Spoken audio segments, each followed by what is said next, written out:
Hello and welcome to the show with me, Gillian Gotzel. Today's guest is Guy Sinnott, and he's, believe it or not, a quarantine cook-along celebrity. Overnight, you've become a celebrity. So, Guy, what is this quarantine cook-along all about?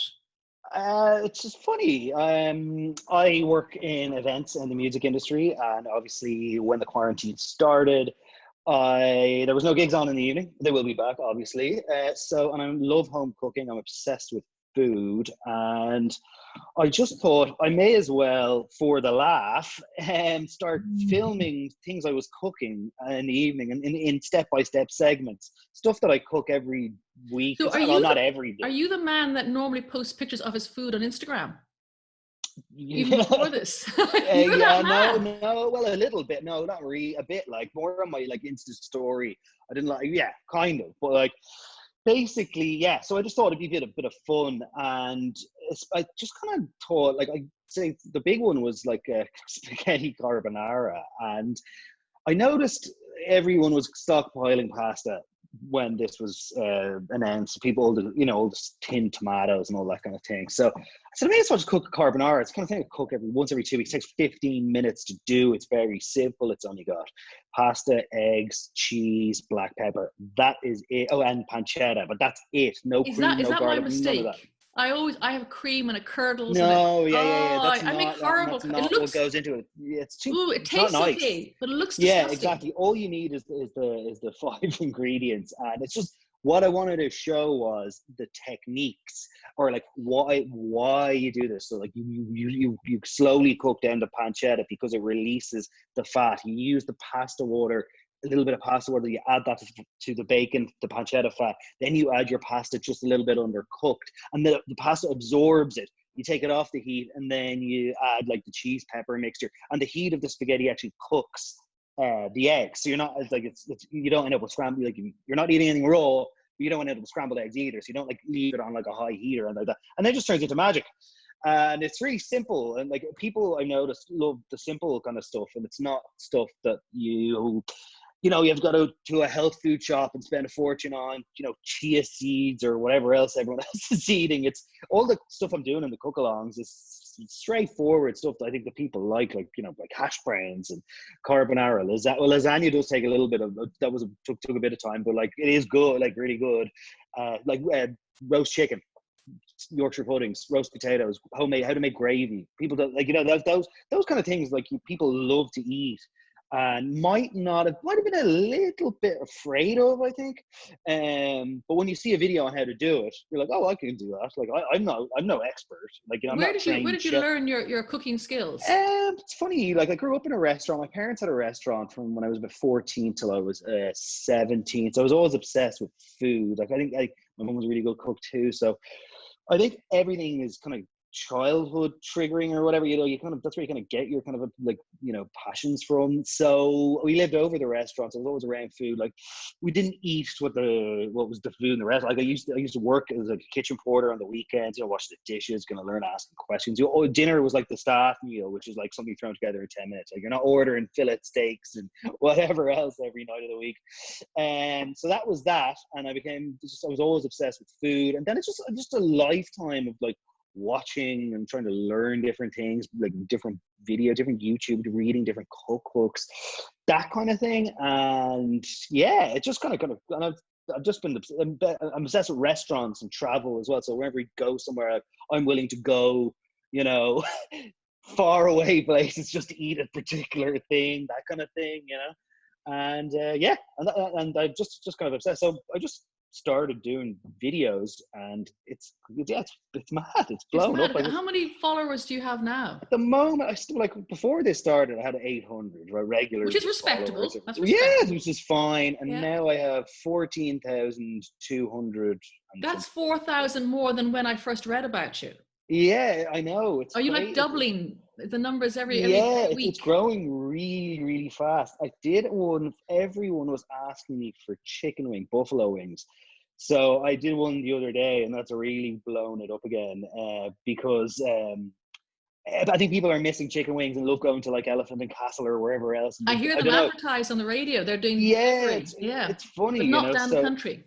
Yeah, exactly. So I just did it like a step-by-step guide on how to do buffalo wings with like the hot sauce and like the blue cheese dressing and the celery. It's very Ooh. straightforward. Like, Now, are but there's those just recipes, are they still there? Can you still see yeah, them? well, I add them to highlights mostly, and like and I don't claim to be a recipe writer. Any recipe that I've done on the cook along that's written by somebody, I tag them and say this is a guy called Kenji Lopez Alt. He wrote a great book called The Food Lab, so I used a lot of his stuff. But I always say this is I don't claim to be a recipe writer. I'm a home cook who's just doing videos. When you do your videos, it's with one hand, isn't that right? Yeah, So you're a yeah. one-handed cook. Yeah, it's pretty much one hand with the phone and there. Yeah, the very odd time I have where I can't actually do it. My lovely long-suffering fiance Caitlin will give me a hand for a minute, but I don't want to Pull be. the camera. I don't want to be asking her to be filming me for an hour every night. So I do most of the stuff. Nearly everything I do with one hand. Maybe one clip. Like if I need to pour something while mixing something, I don't have three hands, and I don't have a tripod or like I don't loads of kit actually. So there's loads of things I'd like to do, but I haven't been able to do them because even my grill doesn't work properly. It's smoking up, so I'm kind of constrained a bit. So I'm going to make the most of what I can do. Well, I suppose maybe what's appealing to people is that you're cooking things. You say that they're kind of normal things, but Yeah, nice things. They're not like you're yeah, not doing the avocado toast. Nothing wrong with avocado toast, but you're doing sort of maybe what's in your cupboard, in your kitchen, yeah, in your exactly. local shop. And people, Potatoes, tinned tomatoes, pasta. I'm just going through like steak, breakfasty stuff. I think it's the kind of stuff people just like to eat, and they don't need to be, you don't need to be in it. But I'm trying to share little tips and tricks and stuff that will take it from being good to really good. Like stuff like using pasta water to finish your pasta dishes. That's how you get that kind of restaurant quality sheen on. There's those little tricks I've learned over the okay. years. There's little tips and cooking processes and techniques like through cooking things. When to do things and why and that kind of thing. And that just really just kind of takes it to the next level and then it helps with the presentation and or like that kind of thing. So yeah. Okay, because I'm a disastrous cook. My kids say, "Mom, just follow a recipe." I'm going, "Yeah, I don't know what the matter. I go off piste, and then it's like, Yeah, ooh. well, but No, that's it's okay. All right, okay. Start my off panicking piste then, is yeah. not a good look." Right, okay. And then my other sister, she's a very good traditional cook, and she makes like lasagnas and stuff. And she says, Mm. "Oh, make loads of them and then freeze them." I'm going, I can't do that because if they're all horrible, I will have loads I of know, horrible. yeah. I often find like I can never bother freezing stuff because I feel like I don't want to go back to it or something. Maybe I don't know. That way. It's just me, Yeah. and I don't plan meals in advance. Like that's the thing with the cook-alongs. I'm pretty much deciding. I kind of have a running list of day. Oh, I might cook that. I might cook that. However, sometimes it's tough to get your hands on the ingredients that you want. So you're got to keep an open mind Yeah. on what you're going to cook because it's hard.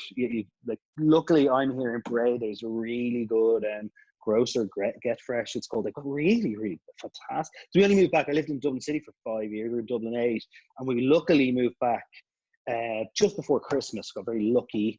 We have a house now, and thank God because the Space. quarantine is having the space because we're both working and Yeah. So It's but brilliant. great greengrocer. So up in Bray there. So I highly endorse them. Well done. And tell me, how many recipes are you? Is it one a day?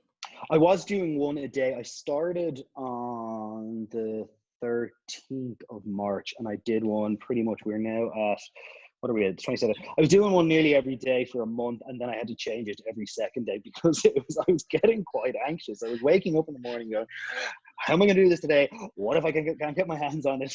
Like, oh no. And all your fans waiting for you. They're going, what is he doing to do today? But Pressure. them creating you can't, now it's creating anticipation, I think, and I've run out of stuff to cook as well, just like this is going to You go can't on have, and on we'll and have a on. pizza tonight, darling. Just Yeah, order one in. exactly, yeah. But it's all simple, straightforward. Like for example, last night for the laugh, I just did like a chip butty, you know what I mean? But like I broke it all down on how to make the most amazing chips in the oven. I got a huge reaction to it. Like it's funny, you know. Well, chip butties are lovely. Yeah, My daughter's likes been it. making crisp sandwiches recently. Yeah, everyone likes I this haven't kind of had them stuff. in yonks. Sometimes they're just too afraid to say it, you know. Yeah. So there's no shame here, you know. On my cooking page, I use loads of butter. I use loads of salt because they're the things that make stuff taste good. If you go into any restaurant kitchen, you'll be shocked by the amount of salt, butter, and various other things that go into the foods you eat that you find so delicious when you eat out in restaurants, you know.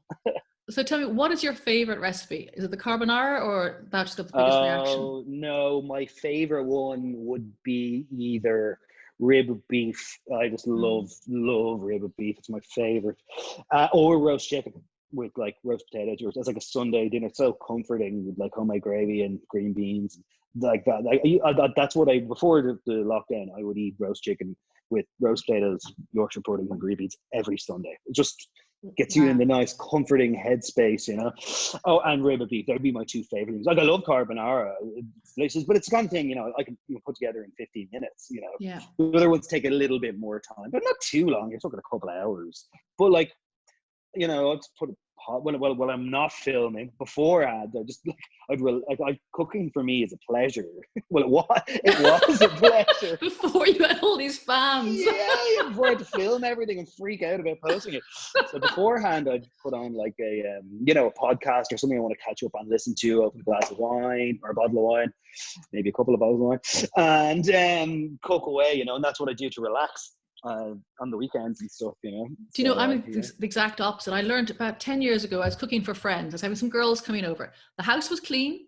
I had some music on the TV. There was some indie channel. I had a glass of red wine poured. I had all my ingredients sort of prepped. I was cutting up some chicken breasts. I was going to make a chicken korma thing. I even bought like the Tesco korma. I could not go wrong. Yeah. And I'm there, clean house, glass of wine, music, friends coming over, and I'm cutting the chicken breast. And I went, I'm bored. So maybe you need more wine. I know, but that to me was the eye opener. I said, oh, because people cook who love to cook, and I love to eat. Don't get me wrong, I'm a very good recipient of food. But I thought, oh wow, I mean, I would write, I would do lots of things. I'm a journalist abroad. I would do that endlessly. Mm-hmm. But I realized that cooking is not my forte. Everyone has their own interests, isn't it? It's funny, isn't it? I'm the best eater. Can I call out for someone to cook for me? Some are born to cook, some are born to eat, you know. But yeah, no, I'm a cook for pleasure because I love cooking and I've always loved it. And you do it to relax, you know. And everyone has their own different ways of, you know, for relaxation and recreation. You know? Well, and you know what's lovely about this conversation, why we're chatting to as well, is that I've had a great crack. I'm going to try the carbonara for sure. But go for it. I love what you're doing is like you're doing your work at home. So is your fiance and you're trying to get everything done. But you just brought joy to so many people. You know, you shared your joy and you brought joy. And isn't that what this is all about? Yeah, I'm just trying to stay positive, you know. Yeah. This is an unprecedented situation. We don't know where it's going. No. So, and at the end, if you look back, a lot of negativity. You can be very proud and look back and say, you know what I did during the crisis? I cooked for Ireland. I gave people pasta. Yeah, well, it's a great thing to do. If you can't be a frontline worker, be a joy giver. Absolutely. I didn't intend it to be, you know, it's just funny. I just started it just to show people a few dishes and it took off so fast. It's mad, you know. I love it. Everyone I knew, I suppose unfortunately I work with media, so a lot of friends of mine in the media, they didn't even realize, you know, and they started sharing it and everyone, and you know what I mean, it just kind of just snowballed. Wow. So if people want to find you, what's your Instagram? At Guy Sinnott. So it's just your name, Guy Sinnott. So yeah, GUYSINNOTT. So you can find me. I don't have a YouTube channel or anything like that.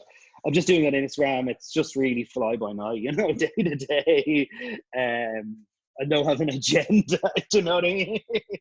Well, so I'm going to say, I'm going to call you Guy Joy Giver Sinnott. Thank you so much. Appreciate it. And when it's all over, will you please come to my house with your girlfriend and you cook? Absolutely, no problem. I'll throw a carbonara together for you in 15 minutes. Perfect. Brilliant. Thank you so much indeed. Thank you. My pleasure. Thank you. And also want to thank Marlena Murphy producing and Gavin Dowd on sound. Until the next Wicklow Good News podcast, be good, be safe, and keep on helping others.